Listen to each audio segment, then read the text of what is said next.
Hello, everybody, and welcome to another episode of the Champions of Self podcast. My name is Ben Eden, your host, and I'm happy to welcome today our special guest, Siannon Lee. Hello, Siannon. How are you? Great, Ben. How are you? Thank you so much. Good. Yeah, no problem. Glad to have you on the show. Good. Very nice to be here. Siannon, let's get started by let's hear who you are and what you do. Okay, well, that sounds great. As you said, my name is Siannon Lee, and I am what I call a quantum life energy health coach, and that is a big word, right? So I got to stumble over it myself. And basically, what that means is I work, with the energy bodies of the whole body, and on a quantum level. So it's obviously very, very small in the quantum field, and that kind of thing. So this is all kind of new scientific stuff. I say it's new, but it's not new. It's actually old. It's old stuff, but it's new stuff being brought forward and being backed up by the scientific community, is I guess how I should say it. So when that happens, it gains more wide acceptance. Right. As opposed to other things. So that's what I do. I am a Gulf War veteran, and I had overcome what's called Gulf War syndrome. Many people are not aware of what Gulf War syndrome is, but I had overcome Gulf War syndrome 20 years ago and had been coaching people with chronic health problems ever since, also with PTSD, which I experienced from the military as well. Mm-hmm. So you say you've been coaching for about 20 years, is that right? Yes. Yep. Awesome. It's kind of a part-time thing. It wasn't anything that people were really doing, and made it, kind of like a mainstream thing that it's become. But yeah, so on a part-time side hustle sort of basis, yeah, just helping people with different chronic illnesses. Okay. I like what you said earlier about how sometimes something that isn't quote unquote new but just now in the mainstream. So now it's like, oh, it's more widely accepted. Right. I read a lot of books about emotions and neuroscience and that kind of thing, and I see that as a common element where it maybe 200 years ago, some scientist was talking about it, but because it was so new and so, advanced, everybody's like, man, that can't be true. That doesn't make any sense. Right. But that's what I experience with this talk of emotions. Yep. Some people know about it. A lot of people are like, no, we don't talk about it. But the more it is talked about, they're like, yeah, we all relate, don't we? Right. Yeah, absolutely. Yeah. Okay. True. Well, tell us more about what you found working with your clients or through your own experience about, the quantum area, as well as how it relates to emotions and how that affects our lives. Yeah, absolutely. Well, having health coach people for 20 years, I also had become a Reiki master, which is a master energy healer. And so that was the part that helped me to overcome the PTSD. And so what I learned, though, over the past 20 years was that your wellness is 100% mental. So that means the battle for your life is in your mind. Ooh.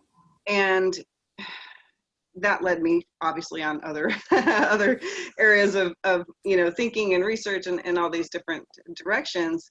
And yeah, so the most important thing is that your mind, it's not just mindset, because it goes beyond mindset. So mindset is, it's kind of that self-talk, right? And, you can do so many things from the outside. You can say all the right things, the affirmations, you can have intentions, you can have the right mindset. But what I've found is if you're not buying it, like, you can do all those things and that's good for your vibration. Okay, so you're staying at a higher vibratory level. However, if you haven't changed on the inside, something that was programmed during the subconscious programming, that time period from -6 months in utero to about 7 years of age, during that time, you're getting your programming. And so you're taking in all the information in your environment, and you're, determining everything around you and having thoughts about who you are, what you are, and what, your world is about. So those are very formative years. So they call them, right? And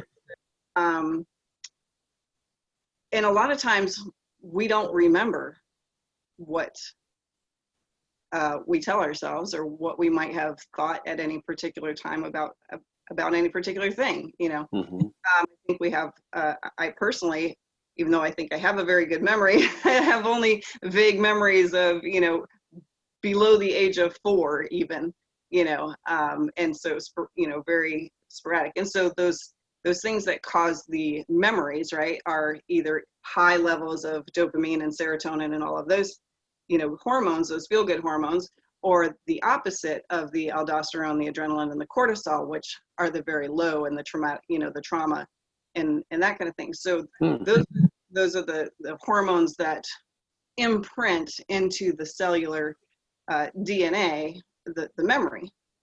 And so memory is another thing, and it's kind of attached to water, which of course we all are a lot of water, right? Yes. Over 80% water. And so what's really interesting about water, if you read Dr. Emoto et al. Or have read his stuff, water is something that you can't erase the information. So you can send it through 100 charcoal filters, UV light, all these, different cleansing, detox processes, but you will never get rid of the information. The information is always stored in the memory. It's like a crystalline structure, right? So if that's a crystalline structure and we're 80% water, well, that's what we are too, right? So we're like super biocomputers in that sense, because computers are made of the same thing.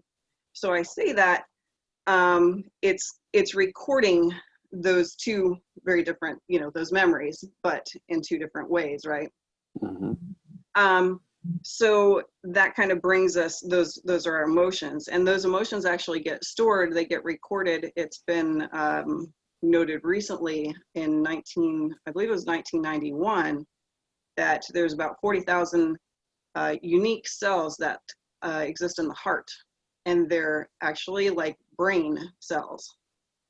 So we have the heart and the brain that work very close together, and that's been scientifically proven, but that's been known in like a spiritual realm and an energy realm for a very long time. Your heart is the biggest chakra, then your head, and the root chakra as well. So those three kind of all work together, but the heart and the head all get recorded, whether it's very high emotions or very low emotions.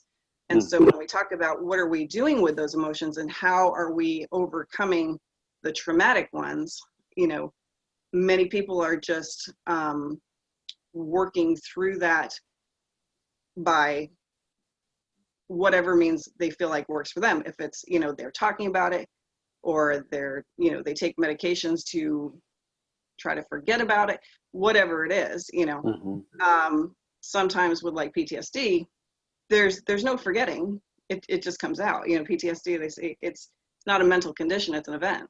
So it's just whatever it is that has triggered that same emotional response, which are those hormones of the survival hormones, whatever triggers that, it comes back up, and it gives you that same feeling, right? So it's that fight, flight, or hide feeling, right? And so when it comes to that, well, the body only knows how to respond in one way. And it doesn't know, the brain doesn't know if it's a perceived threat or if it's an actual threat. It doesn't matter. It all responds in the same way. Right. So what does fight or flight do to the body? Well, the first thing that it does is it wipes out all the B vitamins and the magnesium. And those two things are very, very important when it comes to a process called methylation, which is a metabolic process. And so if you happen to be eating or had eaten recently, guess what? Digestion, everything shuts down like 60%. All the blood is, out of your arms and your leg, and all you have is gross motor movement, So there's so much that goes into that. But, that little rabbit trail follows like things like obesity and metabolic syndrome and all these other health issues, you know what I'm saying? Because It causes cortisol, highly causes inflammation, and it's very well documented. It's a scientific fact. It breaks down, degrades the DNA. Interesting. Yeah, period. So when I say that it degrades the DNA, what does that mean? Well, it means it's setting someone up for disease. So it breaks it down by making it weak. And if it's not that strong to begin with, then something's going to set up, or at least has the opportunity to set up, whatever that might be for that particular person. Emotions absolutely play a huge part in that. Very strong emotions like anger and hatred and bitterness and resentment and grief. All these things get locked in the emotional bodies. And if they're not being released in some way, and talk therapy really just doesn't release it. As a matter of fact, talk therapy ingrains it a little bit deeper into the psyche, because you're retelling the story, and every time you retell the story, it sets in a little bit more, right? So it's like an actor that reads their lines 20 times over, right? The first time he reads it, it doesn't sound so believable, right? But once he said it a number of times, then he's that character, he's that guy, and you just bought it, right? Mm-hmm. So it's the same kind of thing. You're ingraining that same process in your talk therapy, and that's why you don't always feel great when you leave, because you're like, wow, it's like you've been re-traumatized all over again. And that's I think there's a level where people have to talk about it to a certain extent, Mm-hmm. because you have to feel like you're heard. You know what I mean? For sure. So you're saying there's a balance there, especially with the talking, because it's important to get it out of your mind. Otherwise you go crazy. Correct. But if it's not done correctly, then it can be associated with those, let's say, traumatic emotions again, right? So the healing really comes when we can learn to reprogram or disassociate the events and the talking of that story from those emotions, from right? the emotions. That's right. Yes. Yeah. Okay. Exactly. So you've taught, my goodness, this is a lot of good scientific stuff, probably the most we've ever had on this on this podcast so far, which is pretty exciting. So we're going to break it down a little bit. First, tell us again where you learned a lot of this quantum stuff. Wow. A lot of the quantum stuff, that's just researching people like Greg Braden and Dispenza, and Dr. Lipton, of course, is the biology of belief. And a woman that I work with that wrote a book, and she had been Bruce Lipton's groupie, so to speak, as I call her, for many, many years. And she has, I started working with her, and she brought me to the knowledge of what's referred to as inner resonance technologies and transformations. I refer to it as Inner Resonance Alchemy, because it's literally changing. It changes your I say it changes your DNA, but actually what it does is it brings it back to the original DNA blueprint. So before all the trauma, before any abuse or emotional attachments or any of that stuff, it brings it back to the original DNA blueprint. And that's what Inner Resonance Alchemy does. So people get a little bit not so sure when it comes to the energy and the spiritual stuff. As I said, it's because science is now backing it up, and they're going, yeah, this is what these energy people have known literally since ancient Egypt, because the medical people in ancient Egypt were energy healers. They recognized that ailments in the body came from usually emotional disturbances, sometimes outside disturbances, a negative dark entity attachment, that kind of thing. And so that's what they did, and they came in and they healed the body through different mechanisms of laying on of healing and laying on of hands and that kind of thing.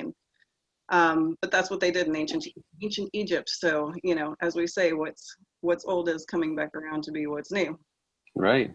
No, that's interesting, because I've heard a number of other people talk about how Western medicine is often more focused on the physical medicine, something that you can put in your body, where maybe outside of Western medicine, or maybe ancient, right, is more of the energy and everything like that. So combining the two, or bringing back the two, or the other, is helping us learn a lot more about other ways to heal the body, and more holistic, as they call it, healing. One other question I want to ask you about is this idea of resonance and the vibrations and everything else that you mentioned at the beginning. Tell us a bit more about what that means. So, for example, we know that motion creates emotion. We know that energy is, that emotions are energy. We certainly feel it. We certainly need to properly release that energy so it doesn't agitate our bodies. One other thought, sorry, before you answer my question, is the visual that came to my mind was, yeah, emotions certainly affect our physical health. Because if you imagine it, if these emotions are resonating in our body and they aren't meant to stay there forever because we haven't resolved them, then that resonance is going to break down our body in some way. Absolutely. So it's even more important to address those. So back to my question, where you said vibrating at a higher level, or things like that. Tell us more about maybe what that means and some examples of what resonates at certain levels. Yeah, oh, absolutely. Really good question. So Nikola Tesla, if people aren't familiar with him, he was a very popular scientist. He worked with Albert Einstein, and he was really actually Albert Einstein's, he was the brain behind Albert Einstein. Most people don't know that, and I would probably be, people be like, oh, to say that, but in my opinion, that's the truth. And everybody has a mentor, right? There you go. Right, yeah. And so, but he took a lot of his thoughts and his ideas. But one of the things that he said was that if you want to know the secrets to the universe, then think in terms of energy, vibration, and frequency. And a lot of people, that talk about law of attraction, they talk about the mindset. They talk about the things that you think about, and there's what's creative visualization, and all those things are great. However, what they miss is the frequency. And so everything works obviously off of frequency. The earth has its own frequency that it emanates at a particular wavelength and hertz. And there's a whole spectrum, right, of radio waves and ultraviolet light and all this whole spectrum that we don't even see. And then this little spectrum that we do see. So it's to say, we as people, our bodies, if you believe that our bodies came from the dust of the earth, which I absolutely believe, and then we are part of that terra forma, so they call it, and we have certain resonances throughout our body as well. So I don't know how familiar people would be with the energy centers that run through the spine of the body, through the core, from the base of the tailbone up to the crown. And they refer to those as energy centers or chakras. And each of those have different wavelengths and hertz that they regulate through. So I say that to say that when someone goes through trauma or abuse, or certain thoughts when it comes to like self-esteem, worthiness, all these different, thoughts that we can have that are not positive thoughts, obviously, they get stuck in certain energy centers that have to deal with those particular issues. And so, as I said earlier, you can say all these outward things, but if the seed of that negativity is there, the amount of repetition that you do or that you say doesn't change that resonance. Now, you might fool yourself, for a certain, you know what I mean? You can like kind of hack it, so to speak. But ultimately, if that seed is still there, who knows where it started, and is anything gonna change just because you're doing all the right things on the out? You know what I mean? You're keeping the mindset, the vibration high, and all these things. But if that resonant frequency hasn't changed from I'm still not good enough, or I'm still not worthy, or I'm still not this, I'm still not that. Fear of failure, fear of success, all those things are interrelated to other things, believe it or not. that have to do with your mother and your father, and Mhm. very very deep in that sense. But and that's what the Inner Resonance Alchemy does. As I said, it just really allows for effortless grace to move in. It takes out the subconscious programming and the conscious mind, and they come together, and you say yes and thank you, gratitude, to allow the superconscious mind, which is the higher self, to come in and do the work. Because the superconscious mind is that is connected to spirit, to source. I call them mother, father, whatever you know, that outside source that we are created from and in the image of. So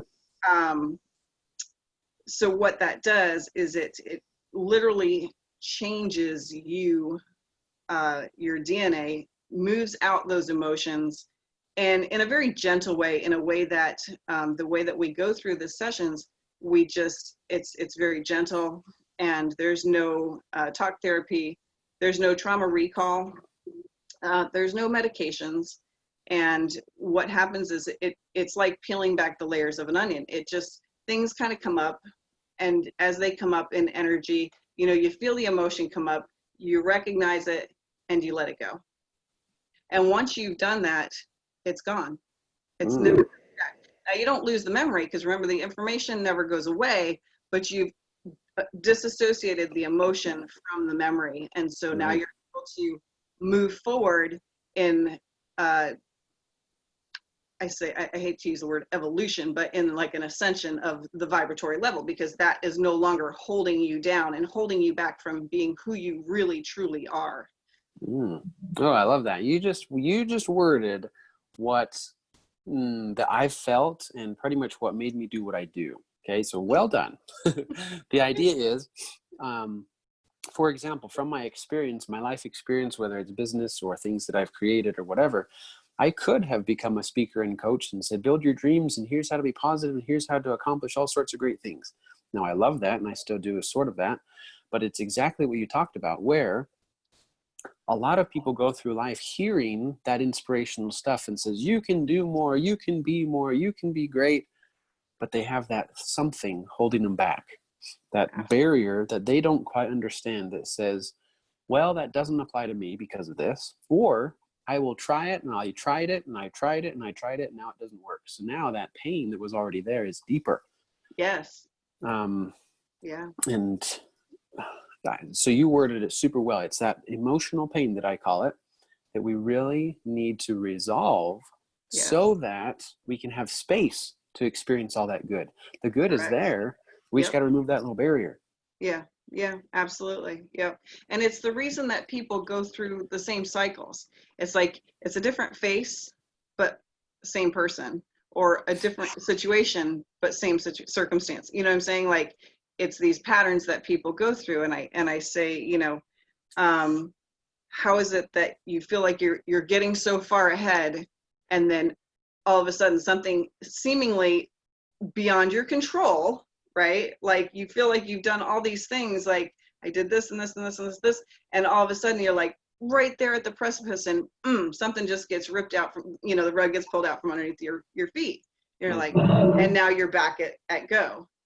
And then you start to think about that, and you go, well, maybe that wasn't the right way, or you start trying to analyze it to pieces, right? Oh yeah, you doubt yourself. Right, yeah, and yourself, exactly. And you just, you know, so all those thoughts keep coming back up. And so, but it's that inner resonance that keeps you back. So I say it's your current identity is in direct conflict with your desired reality. So you're here, but you want to be over there and be like, well, that's the life. But just by you saying that means what you're saying is where you're at is not good enough. Right? That lack mentality is always there. So the key to moving that, yes, doing the inner alchemy first, because you've got to get that stuff out of the way. And it's the fastest, most gentlest, easy way to do it. and that's what I'm about. No more wasting time. Right. It took, 20 years of even Reiki energy, not really understanding how to get to the core of what was going on and why it was going on. So it took a long time of research and going through it at the same time. You know what I'm saying? And so this cuts to the chase. It moves it off. You can step back and it's like you're able to get the perspective of looking at it from outside of yourself. That's the only way I can really describe it. And like I said, once you've recognized it, once you see it, and I'll tell you, the subconscious mind has a way of it doesn't like to change. We'll say that. Does not like to change. So that's why people use hypnosis and a lot of different things to try to reprogram that subconscious mind. And really, as long as the subconscious mind and the conscious mind can come together and be like, let's give it to the superconscious, and you come in agreement, okay, it's all good. Superconscious comes in, starts moving stuff out of the way, and then once you do that, then you can, in order to materialize it, bringing it into the physical world, then you get into the sensation. And that's the key to the manifestation. And that's full sensory, right? It's full sensory. Because what did we talk about when we were talking about the really highs and the really lows? And those are the things that create your memories. So instead of creating the really low, obviously nobody wants to create that, then we focus on the things that we do want to have, right? On what we love, what we want in our life. And love is the most powerful frequency that there is. That's why they say, cover everything with love, and you can't go wrong. There you go. Right? So you then get into it in a full sensory. It's what are you thinking in your mind? What are you seeing with your eyes? What do you smell? Is there taste? Is there sound? What do you feel? What is everything going on with you, and that feeling in your heart of where it is that you want to be in your life, what you want your life to feel like. And I think everybody would want that, wonderful, joyous, peaceful, paradise, and of emotions and, your environment and all of those things. Who doesn't want that, right? Exactly. A thought that has been coming to my mind is what we talk about here is not to look for something to blame, right? Your idea that you were talking about labels and everything else. When we find something in the past or whatever is the source of our emotional pain, it's not to say, oh, great, now I understand, now I can blame that. But it's more that now that we understand it, we become empowered to do something about it. Yeah. Other thing is, some of the listeners here, you may not, well, if you are not familiar with energy healing and Reiki and all that fun stuff, maybe there's been some vocabulary today that you're like, I don't know what that means. This is all above my head or something. It is very interesting stuff. And I think we're going to summarize it here as far as how the principles can help us. So Shannon, to wrap this up, if you would, I love what you said about the energy and the emotion where you bring it up or bring it to the surface, as it were, and then you properly release it, which is essentially what all the Reiki and everything is about. Is that right? Correct. Yes. And so that is a healthy way of getting that emotion out of us so that we can move on and reassociate and all that stuff that we talk about in the other podcasts. Yeah. So if you could, I don't know if you can give us an example or some way to help the listeners understand how that works, maybe why it works, if there's something that they can try on their own, or what can you tell us about that? Well, I think everyone has, we all have that, it was called the connectedness, the oneness connectedness. So, everybody has that power within them. It's just knowing how to apply it and how to use it, and being able to transmute that energy from what it is. If you can transmute it, then really getting into yourself and not finding ways to hide from it, not finding ways to wallow in it. And you know, some people work through it. I mean, there's so many different, you know, different things that we do to try to, you know, keep that pain in instead of letting it out, right? Because we're told like we're not supposed to, I don't know if we're not supposed to experience those emotions or not let people see us experience those emotions, or whatever it is for your particular situation, you know. Yeah. It's probably more the second, isn't it? We're not supposed to let other people know that we're experiencing it, huh?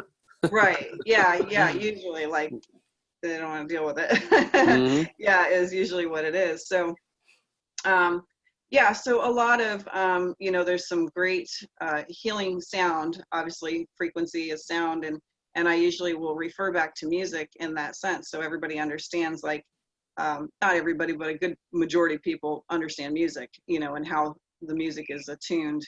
And so it's like we're out of tune with the, you know, with the main guy, you know what I'm saying? So, you know, whether that's you or that source or whomever that main guy is, you know, you're out of tune. So you need a little tune up. And so you can go through the, there's some, you know, great YouTube producers out there that make sound healing music.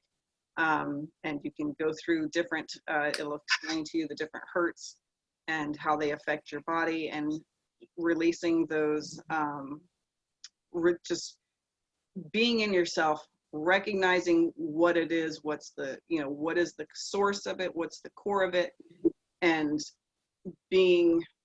allowing it to show itself, see it, and let it go, recognizing that it's not serving you any purpose right now, and hasn't been serving you any purpose, any good purpose in your life, other than to hold you back. So the more that you let go of the negative, whatever it was, the higher your vibration will go. And the higher your vibration goes, the less you're affected, obviously, by the negative vibration, right? Because if I'm up here and the negative's down here, it's not touching me, right? Because it can't. It can't. There is no, unless you allow it to. And the allowance is a big thing. I mean, everything is contract and agreement, what you agree to and what you don't agree to. And sometimes it's tacit agreement.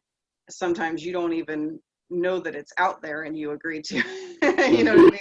So, so those things exist too. That's probably a whole nother, you know, a whole nother aspect of conversation when it comes to some of those things. But yeah, that's usually sound healing is something that I go to if I need that extra time, you know, if I'm dealing with something that's Awesome. Well, hey, you've shared some valuable information with us, and like I told the listeners, if it's all brand new, then that's okay. I mean, I was new to it a little bit ago too. I'm just recently into this kind of stuff, learning about it. But it's interesting, all of the different ways of understanding our emotions. Overall, the goal that we're all seeking for is to understand and acknowledge them so that we have power over them. Because in the past, we may have felt beholden to them or controlled by them, when in reality, they're simply trying to tell us a message. And if we can understand that message, then we can have power over them and move on. It never means that we shouldn't experience sadness or anger or everything else, because those are part of life. But as we understand what sadness and anger mean, we can move on and experience a more full happiness and joy and connection. Okay, Shannon, is there anything else you'd like to tell us before we wrap up? Yes. So the one of the things that, you know, you can look into when I talked about the sound healing is the Schumann Resonance, and that's a 7.83 hertz. And there's what's called the solfeggio. There's 9 solfeggio original notes, tunes, whatever you want to call them, frequencies, and they're actually frequencies that you can look into and kind of get into a little bit if it's interesting to you. I do have a webinar that I'm going to be doing for kind of introductory sessions to the Inner Resonance Alchemy, to kind of see if people, how they like it, how they experience it, get some, put it out there a little bit further. And of course, I have a podcast myself that I am currently in the middle of getting ready to release very shortly here at the beginning of August. So, and it has everything to do with that inner resonance. That's exciting. Yes. Do you have any social media where people can connect with you? Yes, you can go to my website at toughmothers.world, and toughmothers.world really has a lot to do with the physical aspect, because I was in the military, and having, the story that I shared with you at the beginning, having healed myself from Gulf War illness, which is basically this combination of like chronic fatigue, fibromyalgia, all this, it's immune system, multiple chemical sensitivities, but it presents in the body in many different ways. So the website has a lot to do with that, but even still, that physical, like we talked about, has everything to do with the mental. It does. It has everything to do with the mental. So the other thing is the YouTube channel. I have a YouTube channel as 11th House. It's Tough Mothers, 11th House Energy. And I use that for the collective zodiac signs. A lot of people may or may not be familiar with the zodiac signs. They're basically, where the stars astrologically were, the sun, the moon, and the stars were in placement at the very time of your birth. And so those energies have an effect on you. It's actually one of the oldest scientific, it's one of the oldest science out there is astrology and astronomy. I should say astronomy, but astrology is kind of worked in there, and those energies, how they have an effect on your personality and your moods, actually, and your emotions and how you deal with things. So it's really interesting, but I take it in the sense of, in a healing sense. So I have what are called these cards that were created by a Dr. Jean Logan, and she created hieroglyphs. And hieroglyphs, hiero means holy, and a glyph is a symbol. And so before our English language, which is technically, if you go back, Babylonian, but our original language is a language of light. And so when we communicate, it's like when you communicate, if you have a dog or a cat or, and children. So when we first start learning, what do we do? How do we get that across? Like, this is what an apple is, or this is what a bus is. You show them pictures, right? So that's what it is. It's a picture. It's an image that tells you, it speaks to your superconscious mind again. So your superconscious mind takes it in, and these glyphs,